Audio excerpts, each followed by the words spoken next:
you're gonna hit this toggle switch on the side. My clearance lights and DOT lights. Then you got your left turn signal, your right turn signal, your four ways, and your high beams. Then you're gonna yell it out in the rear. Clearance lights and tail lights, left, right, four ways, brake lights. All right, then they're gonna come in. You're gonna put your seatbelt on. Your seatbelt's not ripped, torn, or frayed. It's properly secured.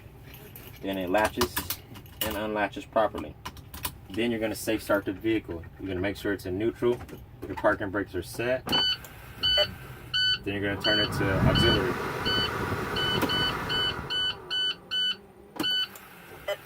My ABS light came on my dash. It came on my trailer. It went off on my dash and it went off on my trailer, indicating a good functioning ABS system. Now I'm gonna start the vehicle up. Clutch in, turn it on. I got two air gauges. I got a primary air gauge and I have a secondary air gauge. I'll be giving you readings off my primary air gauge, which is the top one, is indicated by number 1. It reads from 0 to 150 in increments of 15. I'm gonna wait for my system to be fully charged before I start my air brake test. Alright, my system's fully charged at 125 PSI. I'm now gonna begin my cut-in test. I press on my service brake, wait about 10 seconds, and see if my needle starts to rise. If my needle rises, I'll give you that reading.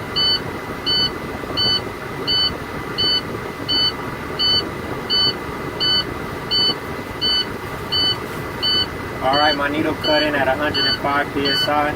This is a good test because it can go no lower than 100 PSI. Now I'm going to perform my governor cutout test.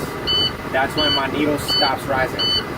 Once you hear the spitter, that's an indication to you to let you know your system's fully charged. You don't let the examiner know that, that's just an indication to you.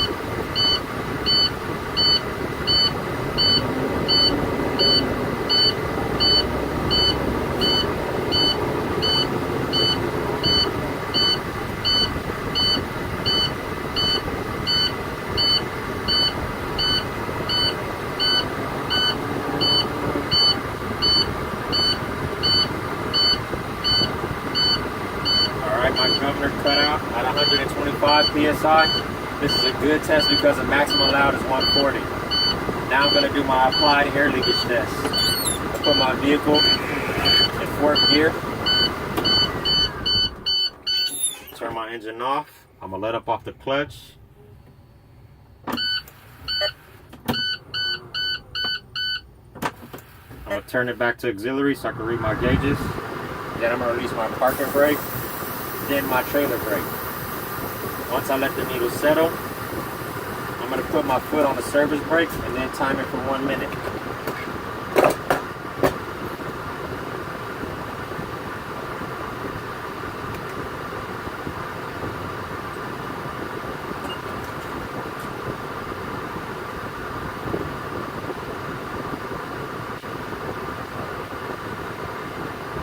Alright, my needle settled at 100 PSI.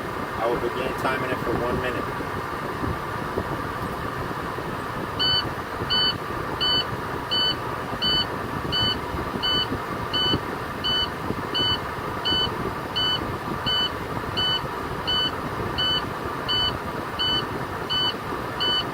A minute has passed. My needle's held at 100 PSI. This is a good test. I lost 0 PSI. I'm not allowed to lose no more than 4 PSI in a combination vehicle. Now, I will do my low air warning test. I will pump my brakes until I hear and see an audio and visual indicator on my dash. Begin this test now.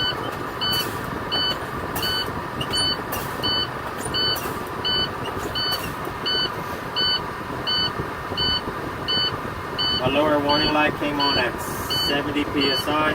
This is a good test because it's between the ranges of 55 and 75 PSI. Now I'm going to do my spring brake test. I'm going to pump my brakes until my parking brakes pop out. I'll begin this test now.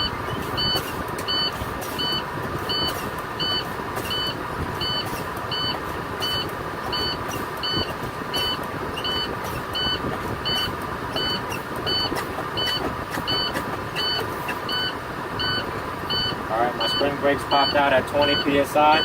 This is a good test because it ranges between 20 and 45 psi. Now I'm going to safe start my vehicle. Put it in neutral, parking brakes are engaged.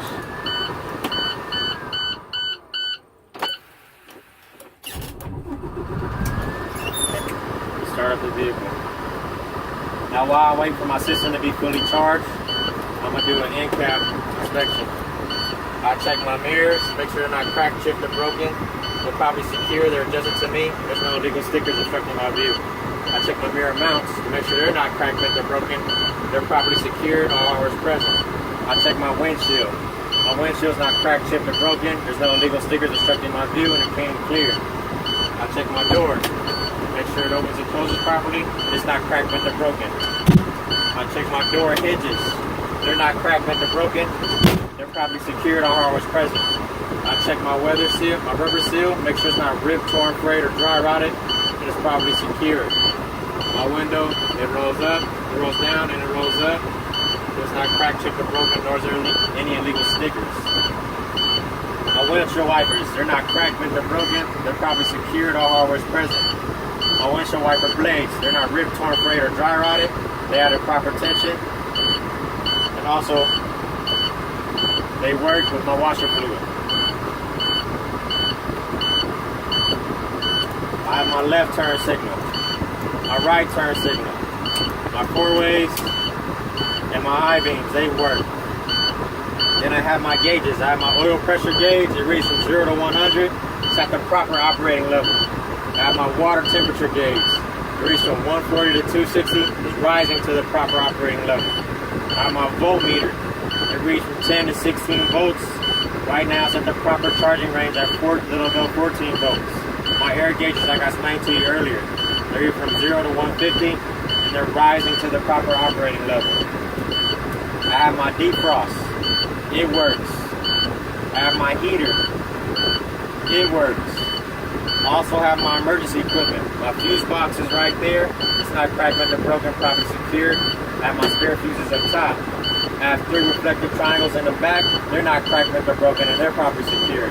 I also have a fully pressurized fire extinguisher, which is up to date and secure with the pin, and it's properly secured. I also have my city horn and then my air horn. It works.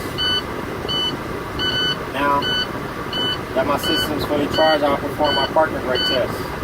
Put it in 4th gear, release my trailer brakes, and give it a tug. Alright, it's a good test because my parking brake held.